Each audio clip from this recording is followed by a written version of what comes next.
आज की कहानी है कर्म करो और फल की इच्छा मत करो। एक बार ही ज़रूर स्टोरी पूरी देखें। एक बार की बात है, भगवान कृष्ण और अर्जुन दोनों भ्रमण के लिए नगर में गए हुए थे शाम को के टाइम। और वहाँ पे उनको एक बूढ़ा सा आदमी मिलता है जो भीख मांग रहा होता है। तो अर्जुन ने उसको अपने पास बुलाया और उसको बोलता है कि आप भीख क्यों मांग रहे हो। तो उसने बोला कि मेरे घर पे खाने के लिए नहीं है, तो इस वजह से मैं भीख मांगता हूँ। तो अर्जुन ने क्या किया, उसको सोने की एक पोटली दी और उसको बोला कि जाओ और इसको अपने घर पे खाने पीने का सामान ले लेना। तो वो बंदा बहुत खुश होता है और उस पोटली को लेके अपने घर जाने वाला होता है। और रास्ते में एक चोर आता है और चोर उससे वो पोटली छीन के लेके चला जाता है। वो बंदा घर जाता है। घर जाने के बाद में अपनी पत्नी को सारी चीज़ें बताता है कि उसको अर्जुन ने एक सोने की पोटली दी थी और आते टाइम पे रास्ते में उसको चोर ने चोरी कर ली। तो वो पर्सन दूसरे दिन वापस भीख मांगना स्टार्ट कर देता है। अब दूसरे दिन वापस भगवान कृष्ण और अर्जुन की नज़र उस बंदे पे जाती है, तो वापस वो भीख मांग रहा होता है। तो अर्जुन ने उसको पास बुलाया और उसको वापस बोला कि यार तुझे कल हमने सोने की पोटली दी थी, तो आज भीख क्यों मांग रहा है।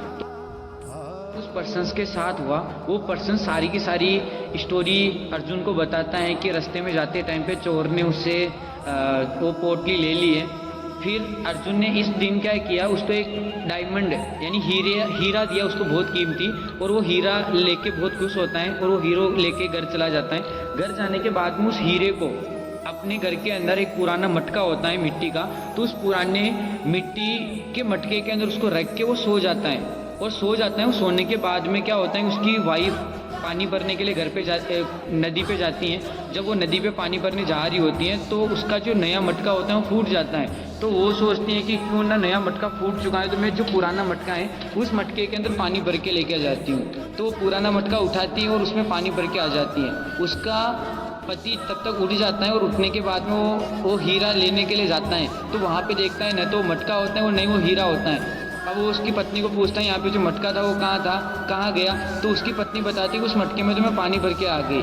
तो उसने उस मटके को देखा, वहाँ पे उसको हीरा नहीं मिलता है। अगले तीसरे दिन वापस वही आदमी भीख मांगना स्टार्ट कर देता है। अब तीसरे दिन जब ये सारी चीज़ें वापस कृष्ण और अर्जुन देखते हैं, उनको लगता है यार ये वापस पर्सन भीख क्यों मांग रहा है। तो उसको बुलाया गया और वापस उसको पूछा गया भाई तू वापस भीख क्यों मांग रहा है। तो उस पर्सन ने जो उसके साथ हुआ वो सारी की सारी चीज़ें उनको बताया है। तो इस बार अर्जुन ने कृष्ण भगवान के सामने हाथ जोड़ के बोला कि यार भगवान मैंने 2 बार इसको दिया, इसका कुछ नहीं हुआ, अब आप ही कुछ करो ताकि इसको कुछ न कुछ सॉल्यूशंस मिले। तो भगवान कृष्ण ने कुछ नहीं किया, एक सोने का सिक्का लिया और उस आदमी को एक सोने का सिक्का दे दिया।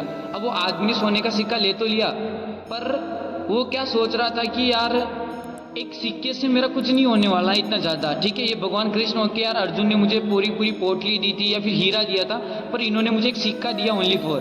तो रास्ते में जा रहा होता है तो वहाँ पे एक नदी का किनारा होता है। तो वहाँ पे एक मछुआरा होता है जो मछलियाँ पकड़ रहा होता है। तो मछलियाँ पकड़ते टाइम पे उसकी जाल में एक मछली फंसी हुई होती है। तो वो सोचता है इस सिक्के का मैं कुछ नहीं करूँगा, एक काम करता हूँ सिक्का उस मछुआरे को देता हूँ और इस मछली की जान बचा लेता हूँ। तो वो क्या करता है, वो सिक्का उस मछुआरे को देता है और वो मछली अपने पास ले लेता है और उसके पास एक कमंडल होता है। तो उस कमंडल में उस मछली को रख लेता है। जैसे वो मछली को वो अपने हाथ में लेता है तो उस मछली ने एक हीरा निकला हुआ था अपने अंदर, तो हीरा उसके कमंडल के अंदर निकल जाता है, यानी कि उसको हीरा मिल जाता है। जैसे उसको हीरा मिलता है तो जोर जोर से चिल्लाने लगता है कि यार मुझे मिल गया मिल गया। अब जैसे वो जोर जोर से चिल्लाने लगा हीरा मिल गया, तो उसी टाइम उसी पास में जिस चोर ने उसकी सोने की पोटली ली थी वो उसी के पास जा रहा होता है।